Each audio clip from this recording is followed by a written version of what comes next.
Assalamualaikum warahmatullahi wabarakatuh. Halo guys, perkenalkan nama saya Febriani Balaati dari Prodi Pendidikan Kimia kelas B. Pada kesempatan kali ini, saya akan membahas tentang penanganan kecelakaan di laboratorium dan teknik laboratorium. Kecelakaan di laboratorium bisa saja terjadi walaupun kita tidak mengharapkannya. Oleh karena itu, untuk bekerja di laboratorium, perlu memiliki pengetahuan tentang penanganan yang perlu diambil jika terjadi kecelakaan. Dalam hal ini, yaitu P3K, yang merupakan pengetahuan terampil yang harus dimiliki oleh setiap praktikan sebagai upaya pencegahan dini dari dampak resiko yang lebih parah sebelum mendapatkan pengobatan intensif dari dokter. Berikut contoh beberapa macam kecelakaan di laboratorium dan penanganannya. Yang pertama, kecelakaan jenis luka bakar. Penanganannya, jika luka bakar akibat benda panas, olesi dengan salep Rivertan, mentega, atau larutan asam pikrat 3%. Apabila lukanya cukup besar, segera siram dengan larutan bikarbonat 1,0% dan segera pergi ke puskesmas. Yang kedua, kecelakaan jenis kulit terkena asam pekat. Penanganannya, jika kulit terkena percikan asam sulfat, asam natrium segera dilap dengan kertas tisu, kemudian dengan air dan larutan bikarbonat. Keringkan dan oles dengan salep Rivertrans. Yang ketiga, kecelakaan jenis kulit terkena basah kuat. Penanganannya, segera cuci dengan air yang banyak, kemudian dengan larutan asam asetat 1,0% dan cuci dengan air, kemudian setelah kering, olesi dengan salep Rivertan. Yang keempat, kulit kena brom. Penanganannya, segera cuci dengan benzena dan olesi dengan gliserin. Setelah beberapa saat dicuci, sisa gliserinnya dengan air dan olesi dengan salep Rivertan. Yang kelima, kulit terkena logam natrium. Penanganannya, segera ambil logam natrium dengan bantuan pinset, lalu kulit yang terkena logam dicuci dengan asam asetat 1%, kemudian olesi dengan Rivertran. Selanjutnya, jenis kecelakaan kulit terkena fosfor. Penanganannya, ambil fosfor dengan fosfor bekasnya dicuci dengan air dingin sebanyak-banyaknya. Kemudian olesi dengan larutan perak nitrat sebanyak 1%. Selanjutnya, kecelakaan jenis kulit terkena zat organik. Penanganannya, jika kulit terkena zat organik yang korosif, segera cuci dengan alkohol. Kemudian, cuci lagi memakai sabun dan air hangat. Selanjutnya, kecelakaan jenis mata terkena asam atau basa. Penanganannya, yang pertama, jika asamnya encer, cuci mata dengan larutan natrium bikarbonat sebanyak 1%, mempergunakan alat pencuci mata. Yang kedua, jika asamnya pekat, pertama cuci dengan air sebanyak-banyaknya. Kemudian cuci dengan larutan bikarbonat sebanyak 1%. Yang ketiga, jika mata terkena basah, cuci dengan air kemudian asam borat sebanyak 1%. Kecelakaan selanjutnya yaitu kecelakaan dikarenakan zat padat, zat cair, dan zat beracun. Penanganannya yang pertama, jika zat beracun masuk ke mulut tetapi tidak sampai tertelan, segera zat tersebut dikeluarkan dan berkumur dengan air sebanyak-banyaknya.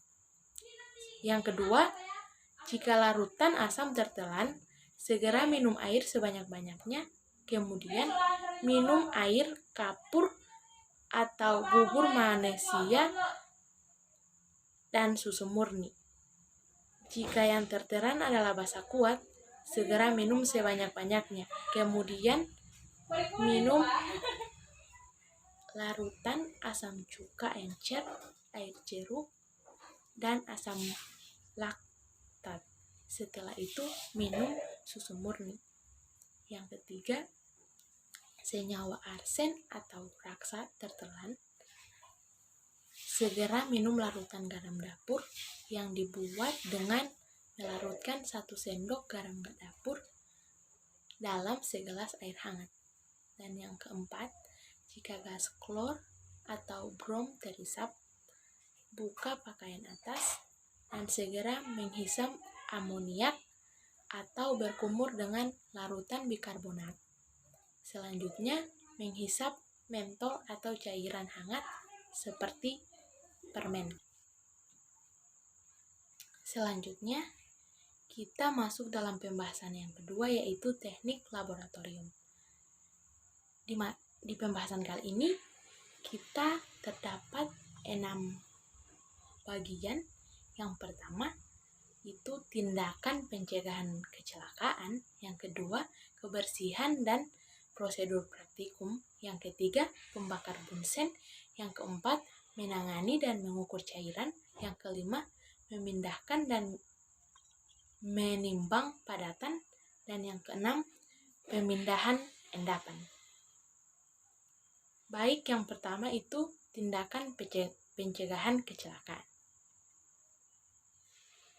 Sejak pertama pekerjaan praktikum, kita perlu mengembangkan pendekatan yang sehat dan profesional terhadap pekerjaan di laboratorium. Prosedur yang benar dan aman tidak saja untuk melindungi diri sendiri, tetapi untuk bersama. Dalam tindakan pencegahan ada beberapa asas keselamatan. Yang pertama, hanya percobaan sah yang dilakukan. Walaupun coba-coba sesuatu yang belum Anda ketahui memang menarik. Hal ini mengandung bahaya bagi yang sedang dalam taraf belajar. Yang kedua, jika mencium zat kimia, tepiskan uapnya ke muka Anda, bukan menghirupnya dari jarak dekat. Yang ketiga, lebih aman menggunakan kaca pelindung mata atau kacamata di laboratorium. Karena jika bahan kimia korosif mengenai mata Anda, segera siram dengan air dan lakukan dengan seksama. Yang keempat, jika bahan kimia korosif mengenai kulit Anda, segeralah cuci dengan air yang banyak. Yang kelima, laporkan kecelakaan sekecil apapun kepada asisten laboratorium. Yang keenam, jangan mengecap bahan kimia, kecuali jika diminta. Anggap semua bahan kimia adalah beracun. Yang ketujuh, gunakan lemari asam untuk melaksanakan percobaan yang mungkin melepaskan gas beracun. Yang ke-8, jika menyusupkan pipa gelas, termometer, atau gelas ke dalam lubang pada sumbat karet, Lumasi kedua belah pihak dengan air atau glycerin. Lindungi tangan Anda dengan kain handuk untuk menjaga pecahnya gelas, dan dengan halus putarlah pipa seraya memasukkannya. Lakukan dengan jarak kedua belah tangan cukup dekat untuk memperkecil pecahnya pipa. Untuk lebih jelasnya lagi, bisa dilihat pada gambar yang ada. Yang kesembilan, untuk mengencerkan asam sulfat, tuangkan asam perlahan-lahan ke dalam air, atau sebaliknya, sambil diaduk. Jika tidak, kalor yang dilepaskan terlalu besar dan teralkalisasi. Hal ini akan menimbulkan semburan yang keras. Untuk selengkapnya bisa dilihat di gambar. Dan yang ke-10, pakailah jas laboratorium untuk melindungi pakaian Anda terhadap bahan kimia yang korosif. Selalu memakai sepatu, sebab sepatu jauh lebih aman dibandingkan sendal. Selanjutnya, kita masuk ke dalam materi kebersihan dan prosedur praktikum. Ada beberapa yang dibahas dalam kebersihan dan prosedur praktikum. Yang pertama, daerah kerja di laboratorium harus selalu bersih. Asisten lab Anda akan selalu memperhatikan hal ini. Satu hal yang harus diketahui, ilmuwan harus selalu rapi dalam bekerja. Sulit melakukan kerja yang rapi dalam keadaan yang berantakan. Salah satu maksud praktek laboratorium adalah untuk meningkatkan keterampilan dalam melakukan kerja yang dapat dipercaya. Singkirkan semua alat dan bersihkan meja pada akhir jam praktikum. Yang kedua, cucilah alat gelas dengan air sabun jika perlu. Alat gelas dapat dikeringkan dengan oven pengering, atau biarkan saja pada rak yang disediakan. Yang ketiga, tempat sampah disediakan untuk sampah padat. Jangan buang korek api, kertas lakmus, pecahan gelas, atau bahan larut ke dalam bak cuci. Siramlah senyawa mudah larut ke dalam saluran pembuangan dengan air yang banyak agar tidak menimbulkan karat pada pipa. Yang keempat, beberapa hal yang selayaknya Anda ketahui mengenai pengambilan kimia dari botol bereaksi, yaitu baca labelnya 2 kali sebelum menggunakannya. Selanjutnya, jangan mengembalikan bahan kimia sisa ke dalam botol. Yang selanjutnya, letakkan botol bereaksi pada raknya. Selanjutnya, jangan masukkan pipet, penetes, atau sudip ke dalam botol bereaksi. Kemudian, dalam menimbang bahan kimia, usahakan jangan sampai tumpah. Selanjutnya, jangan cemari sumbat atau tutup botol dengan meletakkannya di atas meja. Yang kelima, apabila memanaskan cairan dalam tabung reaksi, arahkan mulut tabung menjauhi Anda atau siapapun untuk menghindarkan golakan. Yang keenam, gelas, piala, labu, dan tabung reaksi adalah untuk memanaskan cairan. Alat pengukur volume seperti labu ukur tidak untuk dipanaskan. Alat porselin dapat dipanaskan sampai merah membara. Tetapi cara terbaik adalah jangan memanaskannya secara tiba-tiba. kita masuk dalam pembahasan selanjutnya, yaitu pembakar bunsen. Pembakar bunsen sering digunakan sebagai alat pemanas di laboratorium. Gas alam dan udara yang masing-masing dapat diukur atau dapat diatur volumenya, dicampurkan perlahan-lahan dalam laras pembakar. Perhatikan kerucut nyala bagian dalam sambil mencampur gas dan udara. Kemudian, kerucut luar. Jika pembakarannya telah sempurna, pemanasan paling efisien jika dilakukan tepat di ujung kerucut dalam nyala yang baik atau pengoksidasi, yaitu pada bagian yang hampir tak berwarna. Campuran gas yang berlebihan menghasilkan nyala kuning atau pereduksi. Selanjutnya kita masuk dalam materi menangani dan mengukur cairan. Kita dapat menuangkan cairan dengan mudah dari satu wadah ke wadah lain dengan mengarahkan alirannya memakai batang pengaduk.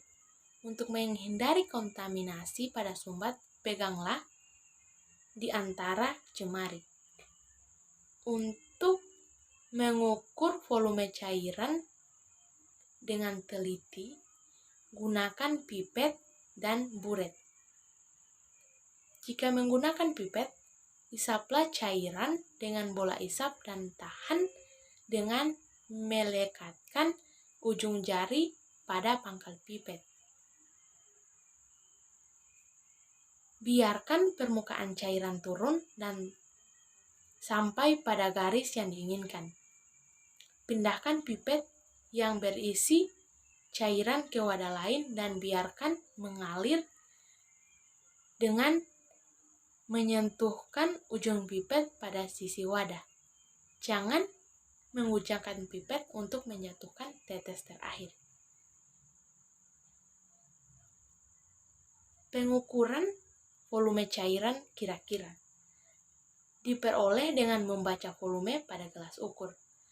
Letakkan kedua mata sejajar dengan permukaan cairan. Volume dibaca pada dasar meniskus atau daerah lengkung yang gelap pada permukaan.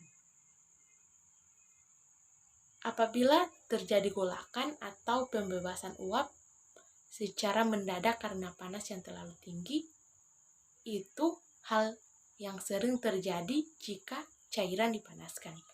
Hal ini dapat dihindari dengan menaruh benda padat seperti batu didih, pecahan kaca, atau batang pengaduk dalam wadah dan letakkan nyala langsung di bawah benda ini. Tabung reaksi yang berisi cairan sebaiknya dipanaskan pada sisinya dan diputar terus-menerus untuk mencegah letusan mendadak. Lanjut, kita masuk dalam materi memindahkan dan menimbang padatan. Yang pertama, pemindahan. Padatan sebaiknya digoncangkan atau dilonggarkan agar mudah disendok untuk dituang ke wadahnya. Sebagian botol memiliki tutup datar sehingga dapat ditaruh terbalik di atas meja untuk mencegah kontaminasi. Cara paling mudah untuk mengambil jumlah padatan yang tepat adalah dengan mengetuk perlahan seraya menuangkan. Seringkali digunakan sendok atau sudip untuk mengambil padatan dalam jumlah kecil. Gunakanlah sudip yang bersih. Yang kedua yaitu menimbang. Untuk menimbang sudah ada seperti di gambar, itu alat timbangan atau neraca analitik. Cara menggunakan timbangan analitik yaitu selalu jaga kebersihan timbangan analitik dan meja timbang. Kuas pembersih telah disediakan untuk membersihkan tumpahan pada timbangan. Jika tidak yakin bahwa timbangan sudah bersih, konsultasikan kepada penanggung jawab laboratorium atau alat. Dalam menggunakan timbangan, harus gunakan timbangan yang benar. Dengan cara-cara yang pertama, gunakan timbangan top loading jika berat, bruto, atau presisi rendah yang diperlukan. Yang kedua, gunakan timbangan top loading jika menimbang NaOH, pelet, atau asam kuat. Yang ketiga, gunakan timbangan top loading jika masanya besar untuk ditimbang.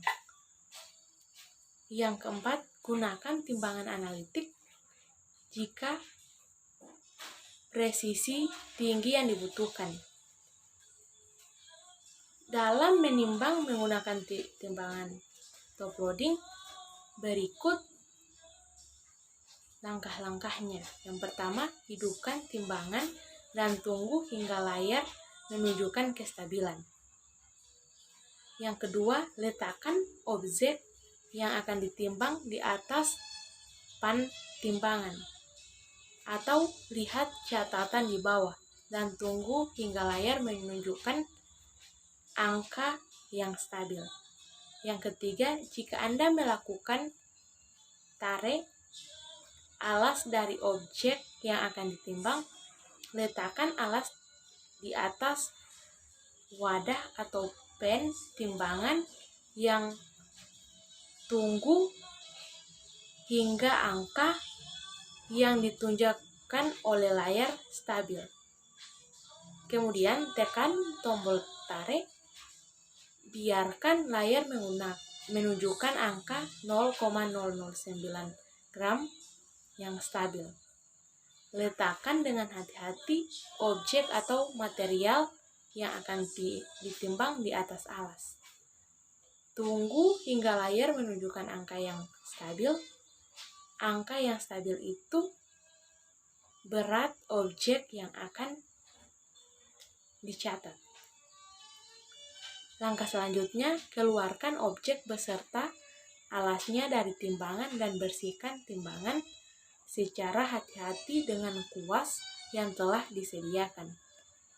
Dan yang terakhir, biarkan layar menunjukkan angka yang stabil, lalu nolkan keadaan timbangannya. Dalam menimbang menggunakan timbangan analitik, ada hal-hal yang harus diperhatikan. Yang pertama, duduklah dengan nyaman di bangku yang tersedia di lab. Yang kedua, pastikan pintu timbangan analitik tertutup. Yang ketiga, nyalakan timbangan dan tunggu hingga layar menunjukkan angka stabil. Jika perlu, lanjut buka pintu timbangan analitik. Letakkan objek yang akan ditimbang di atas pen timbangan secara hati-hati. Lalu tutup pintu timbangan dan tunggu hingga layar menunjukkan angka yang stabil. Kemudian, jika Anda ingin melakukan tarik untuk alas yang Anda gunakan untuk menimbang, letakkan alas atau wadah di atas pen timbangan. Tutup pintu timbangan dan tunggu hingga angka di layar pen timbangan menjadi stabil. Lalu tekan tombol start, biarkan angka di layar stabil 0,0000 gram. Buka pintu timbangan dan letakkan bahan bahan kimia sedikit demi sedikit hingga mendekati massa bahan kimia yang diinginkan. Tutup pintu timbangan, biarkan layar menunjukkan angka yang stabil. Catat massa atau berat yang muncul di layar. Lanjut, keluarkan objek dari timbangan dan biarkan angka di layar menjadi stabil. Kemudian, bersihkan dengan hati-hati menggunakan kuas yang telah disediakan. Tutup pintu timbangan dan biarkan layar menunjukkan angka yang stabil, lalu nolkan kembali timbangannya. Kemudian kita masuk dalam pembahasan pemindahan endapan. Yang pertama, penyaringan. Metode baku untuk memisahkan endapan padat dan cairannya adalah dengan mencairkannya. Kertas saring berfungsi untuk sebagai penapis halus. Jika kertas saring beragam, dari yang halus sampai yang kasar, dari berbagai mutu, kertas saring dilipat sebelum dimasukkan ke dalam corong. Sobeklah ujungnya sedikit dan lembabkan kertas ke dalam corong sampai tepi atasnya tertutup rapat di udara. Bisa dilihat pada gambar yang ada. Alat penyaringnya atau alat penyaring endapan bisa dilihat pada gambar. Gambar A yaitu alat penyaring biasa dan gambar B penyaring menggunakan corong Buch head. Padatan sering mengendap di dasar wadah dengan cepat. Dalam hal ini, sebagian besar cairan dapat dituangkan tanpa menunggu padatan. Cara tersebut dikenal dengan dekantasi. Dekantasi yaitu pemisahan campuran heterogen atau pemisahan cat padat dan dari larutannya. Caranya yaitu mengendapkan campuran, kemudian menuangkan cairan atau zat ke larutnya. Kita masuk dalam pembahasan pemindahan endapan yang kedua yaitu pemusingan atau sentrifuge. Asas dari proses pemisahan ini sama dengan dekantasi. Pemusingan atau sentrifuge adalah alat untuk meningkatkan laju pengendapan dengan memakai gaya sentrifugal atau memutar cepat dalam lingkaran, bukan gaya gravitasi. Untuk alat pemusingan atau sentrifuge dapat dilihat pada gambar yang ada. Demikianlah pembahasan materi mengenai penanganan kecelakaan di laboratorium dan teknik laboratorium. Semoga materi ini sangat bermanfaat untuk kita semua. Lebih dan kurangnya saya mohon maaf. Wassalamualaikum warahmatullahi wabarakatuh. Thank you.